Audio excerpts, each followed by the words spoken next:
자, 오늘 말씀 보겠습니다. 말씀의 제목이 굳건한 믿음의 길이라는 제목이죠. 굳건한 믿음의 길. 자, 우리가 이제 신앙생활을 이제 해 나가면서 여러 가지 것들을 경험을 하게 되는데, 특별히 이제 믿음에 관해서 많은 일들을 겪게 됩니다. 어떤 때는 이런 생각이 들기도 해요. 왜 내 믿음은 이렇게 잘하지 않을까? 이건 이제 고민이죠. 신앙생활은 믿음으로 해야 되는데, 왜 믿음은 나한테는 왜 믿음이 없는 것처럼 생각이 될까? 이것도 있고요. 또 어떤 때는 믿음은 있다가도 또 어떤 때는 또 없는 것처럼 그렇게 느껴지기도 합니다. 그러니까 어떤 때는 믿음이 있기도 하고 어떤 때는 없는 것 같고 믿음이 자꾸 흔들리는 그런 경험들을 하게 됩니다. 처음에 예수님을 믿었을 때는 그야말로 이제 뜨겁게 믿는 사람들도 있어요. 우리 사도 바울과 같은 그런 이제 사람들도 처음에 예수 믿고서 거기서 한 걸음도 물러서지 않았죠. 아주 열정적으로 뜨겁게 그렇게 이제 신앙생활을 합니다. 처음 예수 믿을 때 그래 너무 기쁘고 좋고 세상을 다 얻은 것 같은 그런 느낌이 들 수도 있고 또 못할 일이 없는 것 같은 그런 큰 기쁨이 있기도 해요. 또 어떤 때는 좀 그 열정들이 조금 더 이제 식어지죠. 신앙생활을 하다 보니까 그 처음에 가졌던 열정도 식어지고 사랑도 식어지고 그 믿음도 식어지고 점점 약해지는 또 자기의 모습을 보게 됩니다. 그래서 어떤 일이 생길 때, 어떤 유혹이 생길 때, 또 어떤 비난의 소리를 들었을 때는 또 자기가 무너지고 넘어지고 좌절하고 이런 일들을 겪게 됩니다. 그래서 결국에는 겨우겨우 버티는 정도의 신앙생활을 하고 있는 우리의 모습을 또 이제 보게 됩니다. 자, 오늘날 많은 크리스찬들이 교회에 이제 발을 들여놓고서 신앙생활을 시작하지만은 처음에 가졌던 그 뜨거움, 열정, 이거 가지고 계속해서 꾸준하게 나가면 참 좋을 텐데 그렇게 끝까지 완주하는 사람들이 많지가 않다는 것입니다. 이 열정이 자꾸 식어진다는 것이죠. 우리 존 웨슬리 목사님께서는 성도들이 하나님의 은혜 안에서 끝까지 견디는 이 성도의 인내를 굉장히 강조했습니다. 끝까지 견뎌야 된다 하는 이야기를 많이 했죠. 동시에 우리가 깨어있지 않으면 은혜로부터 떨어져 나갈 수도 있다는 위험에 대해서도 경고를 했습니다. 끝까지 버티는 믿음, 끝까지 견디는 믿음, 끝까지 달려가는 믿음을 이야기하면서 만약에 끝까지 가지 못하게 되면 결국은 넘어진다는 것이죠. 구원의 길에서 떨어져 나갈 수도 있다 하는 사실을 경고를 했습니다. 오늘 저는 우리 이런 것들을 생각하면서 왜 우리가 신앙생활을 해나가면서 믿음이 점점 강해지지 않고서 자꾸 약해질까? 내 믿음이 왜 이렇게 자꾸 흔들릴까? 이런 것들을 한번 생각해 보려고 합니다. 자, 첫 번째는 우리의 믿음이 흔들리는 첫 번째 이유가 뭐냐 하니까 우리의 신앙의 기초가 잘못 놓여져 있기 때문입니다. 기초를 잘못 쌓았다는 것이죠. 많은 사람들이 예수 믿는 것에 대해서 어떻게 생각하냐면 진짜로 예수 믿는 것이라고 한다면 나의 영혼을 구원하고 그리고 나의 모든 것들을 다 예수님께 또 주님께 드리는 나의 모든 주권을 양도하는 그런 사건이 되어야 되는데 그렇지가 않다는 것이죠. 나의 삶의 문제를 해결해 주는 어떤 심리적인 위안을 삼는 그런 정도로 신앙생활을 하고 있기 때문입니다. 나의 모든 것 전체를 예수님께 드리고 나의 모든 것은 주님께 있습니다. 이런 고백이 있어야 되는데 그런 또 삶이 되어야 되는데 그게 아니라 그냥 예수 믿는 것을 단순히 내가 마음이 편해지니까 내가 가니까 좀 행복한 것 같아, 좋은 것 같아 이런 식으로 믿으니까 기초가 잘못되어 있다는 것이죠. 예수 믿어서 결국은 잘 되는 것, 좋아지는 것, 나아지는 것 여기에 목표를 두고 있으니까 우리의 믿음이 흔들리게 되는 것입니다. 자, 그래서 여러분 예수 믿는 것을 나에게 초점을 맞추면 안 된다 하는 것을 기억하시기 바랍니다. 자, 나한테 초점을 맞추면 안 된다. 그러면 누구한테 맞춰야 되느냐? 그렇죠. 주님께 맞춰야 되는 거죠. 예수 믿는 것을 한마디로 이야기하면 내가 죽는 겁니다. 믿으십니까? 내가 죽는 게 예수를 믿는 겁니다. 내가 주인이 되어서 내 마음대로 계획하고 생각하고 나의 인생을 그렇게 이끌어 왔다고 한다면 이제는 내가 아니라 예수님이 나의 인생의 주인이 되시는 것, 내 삶의 주인이 되시는 것 그래서 나의 모든 것을 주관하시고 다스리시고 이끌어 가시도록 내어주는 것. 이게 이제 예수 믿는 겁니다. 웨슬리 목사님께서 구원의 여정을 시작하기 전에 하나님께서는 모든 인간에게 선행 은총이라는 것을 주셨다고 했어요. 선행 은총. 내가 예수님을 알기 전에, 내가 하나님을 믿기 전에 먼저 하나님께서 우리에게 다가와 주신 은혜입니다. 그래서 하나님께서 나에게 은혜를 주셨기 때문에 그래, 내가 예수님을 알게 되었고 믿게 되었고 이렇게 신앙생활을 해나가고 있다는 것이죠. 이 과정 속에서, 예수님을 믿는 과정에서 내가 죄인이었구나, 내가 죄인이었구나, 내가 그동안 잘못 살았구나, 이 죄의식을 깨닫는 것이 참 중요한데, 이거 없이 신앙생활을 계속 하다 보니까 그래, 예수 믿으면 행복해진대, 예수 믿으니까 병이 낫는데, 예수 믿으니까 사업도 잘 된대, 예수 믿으니까 좋아진대, 여기에 초점을 맞추면서 신앙생활을 해나가다 보니까 이게 이제 문제가 생기는 거예요. 자, 여러분, 마태복음 13장에 씨 뿌리는 비유가 있습니다. 씨 뿌리는 비유가 있는데 돌밭에 씨를 뿌렸다고 그랬어요. 여러분, 돌밭에 씨를 뿌린 사람이 어디 있습니까? 없잖아요. 근데 이 당시에 이제 사람들이 씨를 그냥 이렇게 씨 뿌리는 게 막 이제 뿌리면서 던지다 보니까 그 씨앗이 날아가서 돌밭에 떨어지기도 하고 길가에도 떨어지고 가시밭에도 떨어지고 좋은 밭에 던졌지만은 결국은 엇나가는 그런 씨앗들이 있었다는 것이죠. 자, 돌밭에 떨어진 이 씨앗은 어떤 상태냐면 돌밭에 떨어졌어요. 그래서 속이 조금 있으니까 어느 정도는 자라난다는 것이죠. 그런데 뿌리를 내리지 못해요. 뿌리를 내리지 못하니까 뜨거운 태양이 쬐면은 말라버리고 비가 오면 씻겨져 내려가버리고, 그래서 결국은 뿌리가 없기 때문에 문제가 생겼을 때, 환난이나 고난이나 어려움이 생겼을 때 곧 넘어질 수밖에 없다. 말씀을 돌밭에 뿌려진 이 사람들의 마음은 말씀을 들을 땐 좋아요, 기뻐요. 그래, 말씀 들었네, 좋은 말씀이야, 은혜 받았네, 이야기합니다. 그런데 못 견뎌요. 오래가지 못한다는 것이죠. 왜요? 뿌리가 없기 때문에. 여러분, 하나님을 단순히 나의 문제만을 해결해주는 해결사 정도로 믿으면 안 돼요. 예수님을 해결사, 내 인생의 모든 문제를 해결해 주시는 해결사로 믿으면 안 된다는 것이죠. 그래서 내 계획대로 안 될 때, 내 생각대로 안 될 때 어때요? 해결사가 해결을 안 해주니까 원망이 생기죠. 불평이 생기죠. 불만이 생겨나게 되죠. 하나님을 나의 필요를 채워주는 분으로만 믿었다고 한다면 그것은 잘못 믿고 있는 겁니다. 돌밭에 뿌려진 씨앗이죠. 참된 믿음은 나의 필요를 채워나가는 것이 아니라 하나님의 그 거룩하심 앞에 나를 자꾸 굴복시키는 과정입니다. 내가 죽는 과정이죠. 내가 죽고 하나님이 나의 주인이 되시는 것, 이것이 바로 참된 믿음입니다. 이 기초 위에 세워져야 흔들리지 않는 믿음이 되는 것입니다. 두 번째는 뭐냐면 회개가 빠진 감정적인 고백에 머물러 있기 때문이에요. 회개 없는 신앙생활이라는 것이죠. 자, 웨슬리 목사님께서는 이 구원을 한 번 딱 이루어지는 사건이 아니라고 그랬어요. 한 번 예수 믿으면 그게 계속해서 구원이 이루어지는 것이 아니라 계속해서 구원받았으면, 은혜 받았으면 거기에 계속해서 거룩해져가는 과정을 거쳐야 된다. 이게 성화의 삶이에요. 예수 믿기 시작했다 그러면 점점 내가 변해 가야 된다는 것이죠. 거룩함으로. 신앙생활은 어떤 사람은 자전거 페달을 밟는 것이라고도 이야기해요. 자전거 페달은 두 발로 이렇게 밟아야 되는 것 아닙니까? 네?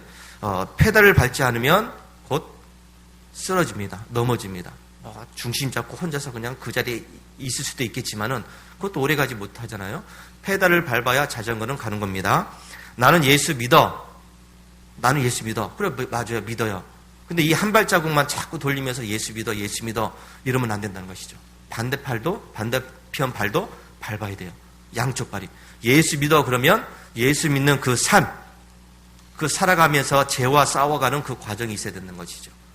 내가 은혜 받기 위해서 기도하고 말씀 보고 열심히 신앙생활은 이 열심이 있어야 된다는 이야기예요. 예수 믿으면 됐지 뭐. 이렇게 교회 다니면 됐지. 이게 아니라 교회 다니면 교회 다니는 삶에 거룩한 삶이 있어야 된다는 것입니다. 그게 있어야 죽은 믿음이 되지 않는 겁니다. 죄를 여전히 사랑하고 세상의 가치관 그대로 따라가면서 뭐 세상에 나가면 세상대로 살고 교회 오면 은혜 받은 것처럼 살고 이거는 예수 믿는 것이 아니죠. 교회에 있으나 세상에 나가나 똑같은 은혜 받은 모습으로 거룩한 모습으로 살아가는 것이 진짜 예수 믿는 것 아니겠습니까? 교회에서는 아멘 아멘 하고 밖에 나가면은 그게 전혀 그게 없어요. 요즘 정치인들의 이야기가 여러 가지 이슈가 있잖아요. 여러 가지 내가 공천받기 위해서 뭐 1억을 줬다 얼마 줬다 보니까 다 예수 믿는 사람들이에요. 교회 집사라고 얘기해요. 같은 그 구역이죠. 그 뭐 장로교니까 구역에 모여가지고 있는 사람들이에요. 그 사람들끼리 동거래하면서 뭐 좀 봐달라 어쩌발라 보니까 그런 얘기예요. 보니까 참 희한하잖아요.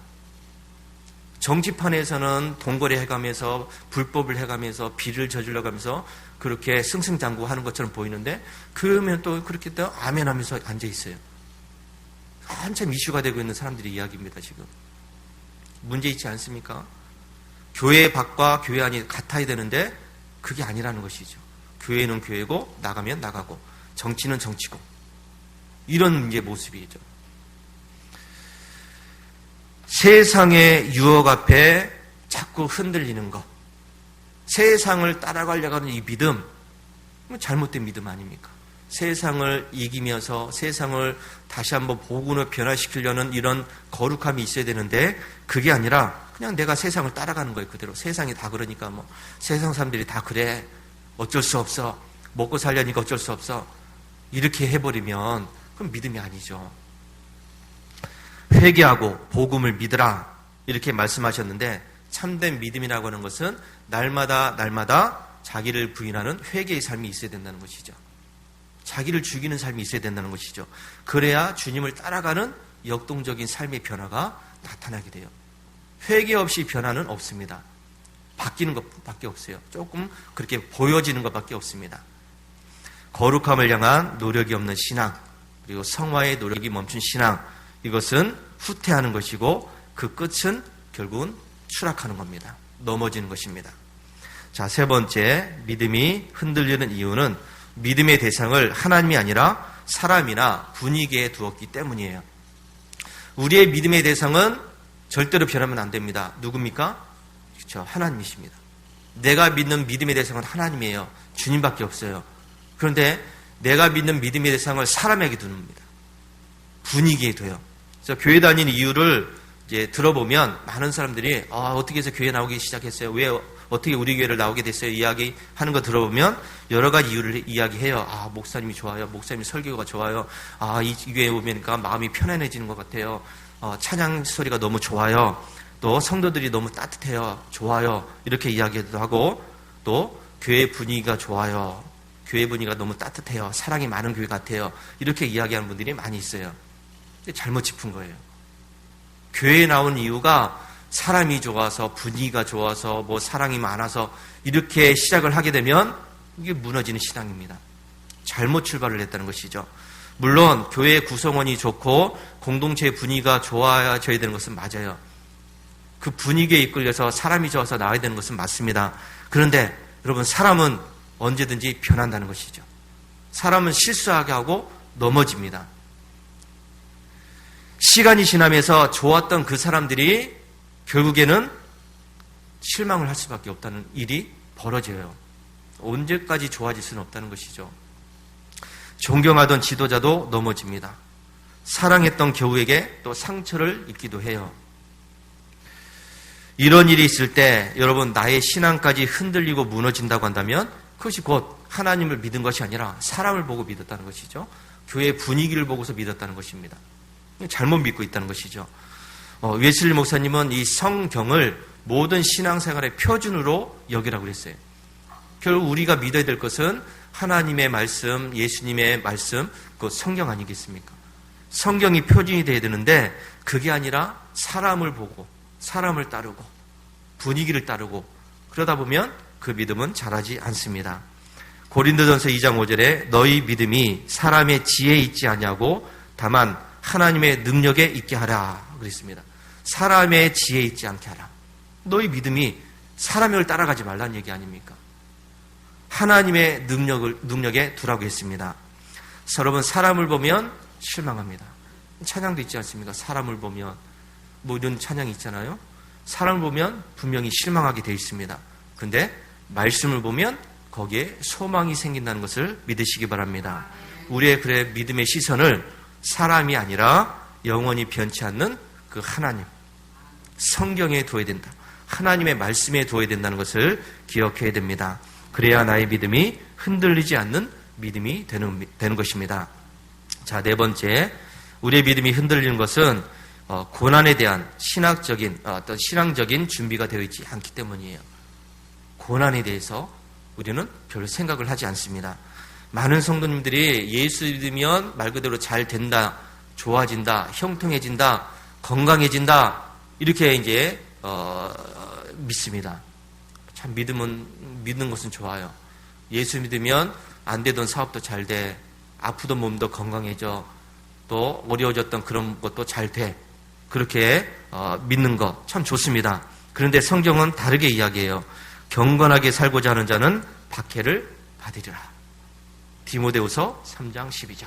자, 경건하게 살고자 하는 자는 뭐 어떻게 된다고요? 박해를 받는다. 예수 믿어서 나는 걱정거리가 없어졌어요. 너무 편해요. 이러면 좀 생각을 해봐야 돼요. 예수 믿으니까 이런 문제도 생기고 저런 문제도 생기고 하나님 왜 이렇게 힘들어요? 왜 이렇게 고난이 많습니까? 잘하고 있다는 얘기예요. 근데 예수 믿으니까 아무 걱정이 없는 것 같아요. 물론 이런 모든 것을 다 통달했기 때문에 말 그대로 돌을 닦았기 때문에 그렇게 마음가짐을 가질 수도 있어요. 근데 그렇지가 않습니다. 경건하게 살고자 하는 자는 박해를 받으리라. 나를 따르려거든 너희 것을 다 버려라. 부모, 형제, 처자식을 다 버려라. 예수님은 제자들에게 아마 그렇게 이야기했어요. 버리라고 해서 진짜 버리라는 얘기는 아니에요. 예수님이 하신 말씀이. 그만큼 어려움이 있다는 얘기예요. 신앙생활을 한다는 것, 예수님을 따른다는 것은 그만큼 형제, 자매까지 마음까지도 아프게 할 수 있는 그 상황이 있다는 것을 이야기하는 겁니다. 완전히 버려라, 떠나라 그런 이야기는 아니에요. 오해하면 안 됩니다. 예수 믿는 것은 그렇게 쉬운 일이 아니라는 것을 예수님은 말씀을 하고 있죠. 웨슬리는 성도가 겪는 이 시련을 은혜의 수단 중에 하나로 보았습니다. 은혜의 수단으로. 고난이 많아야 그만큼 믿음이 자란다는 이야기입니다. 고난을 통해서 우리 안에 어떻게 보면 찌꺼기들, 어떤 더러운 것들, 그런 것들을 다 걸러내고서 내가 순금처럼 단련되어져가는 과정이라고 할 수가 있어요. 그래서 고난받는 것이 내게 유익이다 이런 말씀도 있지 않습니까? 고난받는 것이 내게 유익이야. 이 사도 바울이 얼마나 많은 고난이 있었습니까? 그렇게 예수님을 잘 믿었는데 밥도 못 먹어가면서 매를 맞아가면서 감옥에 갇혀가면서 사람들한테 막 배척을 당하면서 문전박대를 당하면서 그렇게 예수를 믿었어요. 그의 믿음이 잘못됐습니까? 위대한 믿음의 사람 아닙니까? 위대한 믿음의 사람들. 예수 믿다 보니까 붙잡혀가지고 감옥에 가고 처형을 당해서 죽기도 하고 사자굴에 던져지기도 하고 끓는 가마솥에 던져지기도 하고 그게 잘못된 게 아니잖아요. 예수 믿는 것이 곧 고난이죠. 그것이 곧 유익이라고 말씀을 하고 있습니다. 고난 없는 영광, 십자가 없는 영광을 기대하는 신앙은 결국은 삶의 작은 파도가 일었을 때에도 결국 무너지죠. 하나님이 나를 버리셨다. 왜 하나님이 내 기도를 안 들어주셔? 왜 하나님이 나를 잊으셨을까? 내가 그렇게 열심히 기도했는데 왜 나한테 자꾸 이런 어려움이 있는 거야? 왜 문제가 생기는 거야?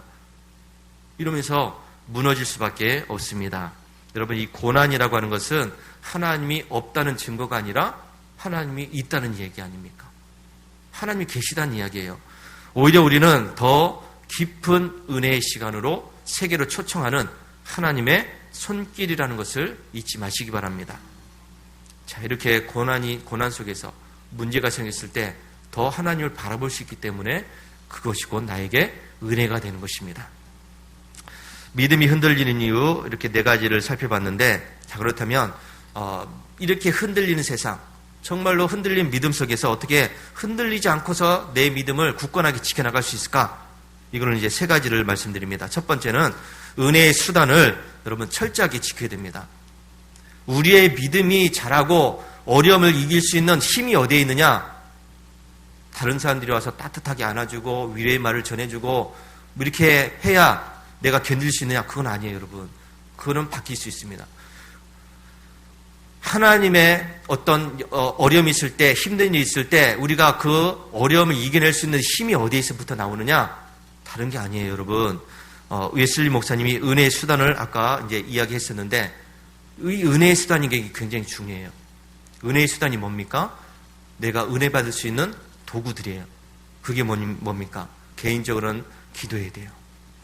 말씀 읽어야 돼요. 개인적인. 이거 빠지면은 내가 영적으로 성장할 수도 없고 흔들리는 이 세상 속에서 내 믿음을 지켜나갈 수가 없어요. 근데 많은 사람들이 어려움이 있을 때, 힘든 일이 있을 때 기도할 생각도 안 하고 말씀 읽을 생각도 하고 그냥 누구 찾아가가지고 도움을 구하려고 그러고 뭐 이렇게 누굴 만나려고 그러고 또 위로함을 받으려고 그러고 따뜻한 말 한마디 들으려고 그러고, 그런데 그거는 내 믿음을 성장시킬 수가 없습니다. 그 순간은 뭐 좋겠죠.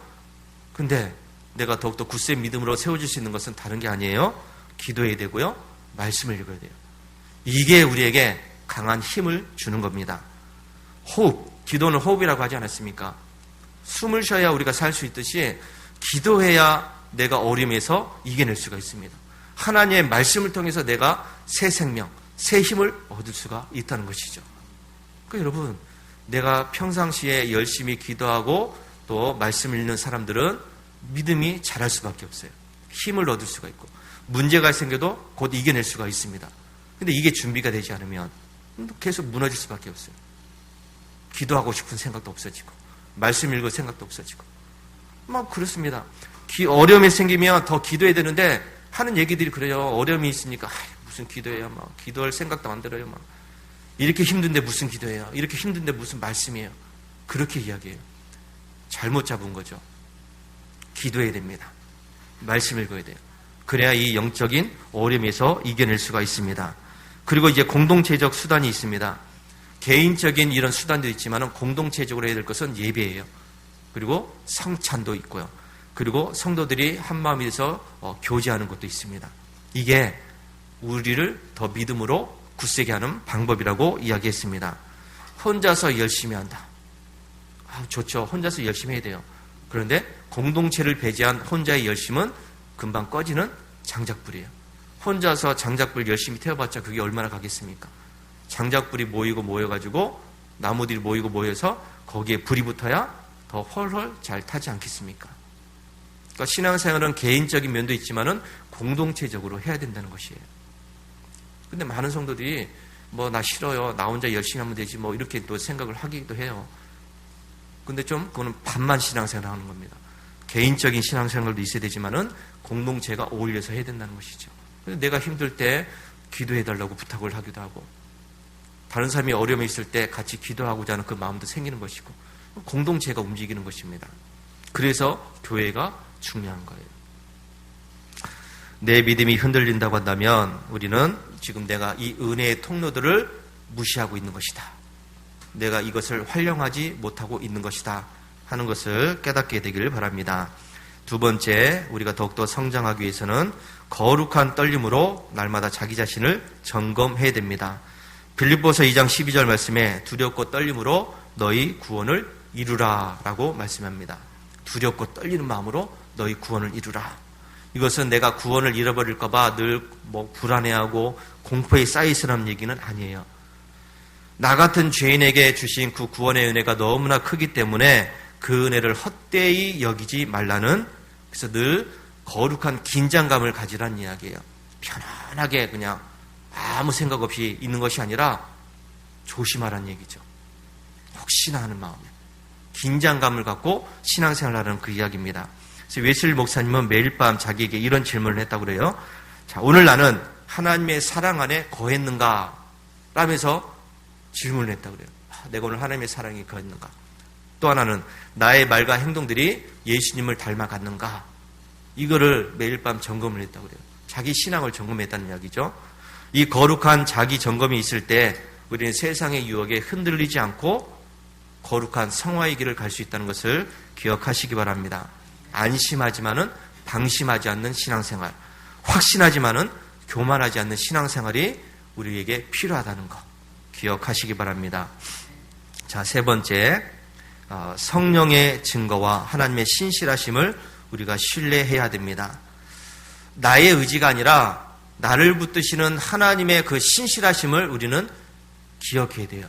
많은 성도들은 하나님을 붙잡는 것이 아니라 자기를 붙잡는 사람들이 참 많이 있어요. 신앙생활을 해나가면서.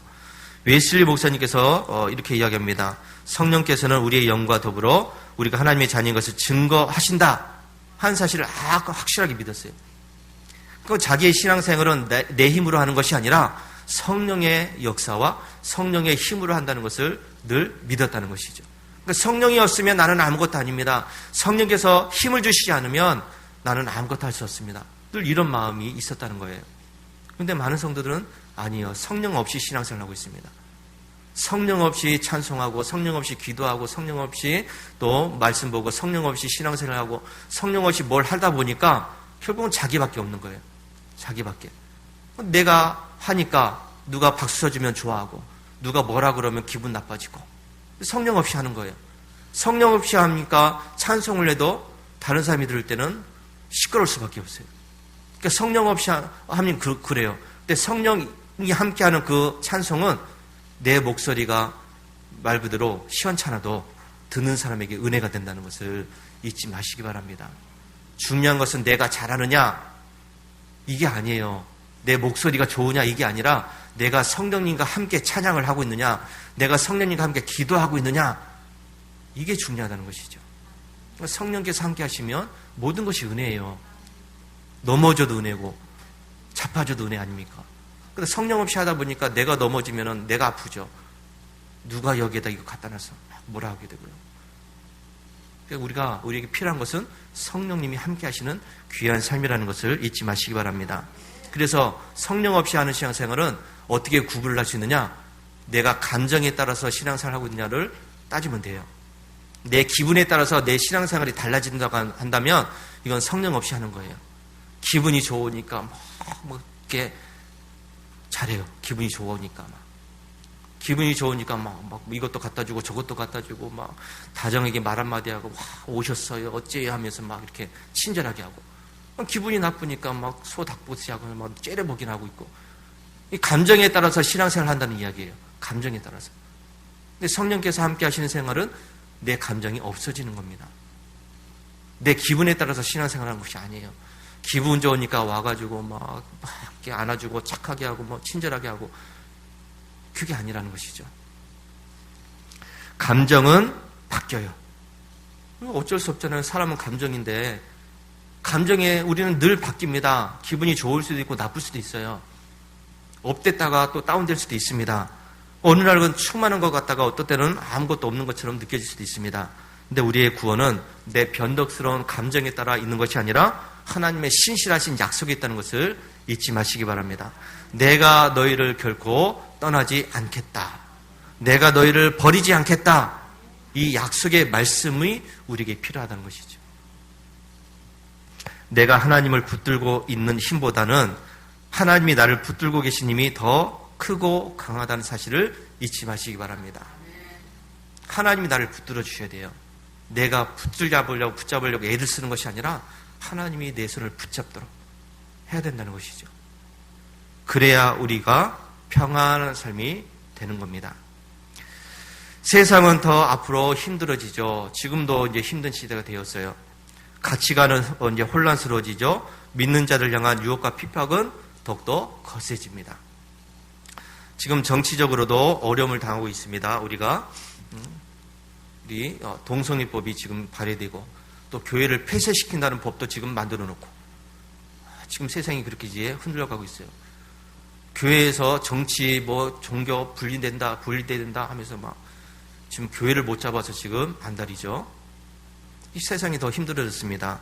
우리의 믿음을 어디에 세워야 됩니까? 우리의 믿음을 내가 필요한 거, 내 충족, 사람의 평판, 감정의 흥분이라는 이런 모래 위에 집을 짓게 되면 우린 세상을 따라갈 수밖에 없어요. 세상이 이러니까, 세상이 힘들어졌으니까, 뭐 감옥에 안 가려면, 뭐 벌금 안 물려면 뭐 따라가야지 뭐 어쩔 수 없지 뭐 따라갈 수밖에 없죠.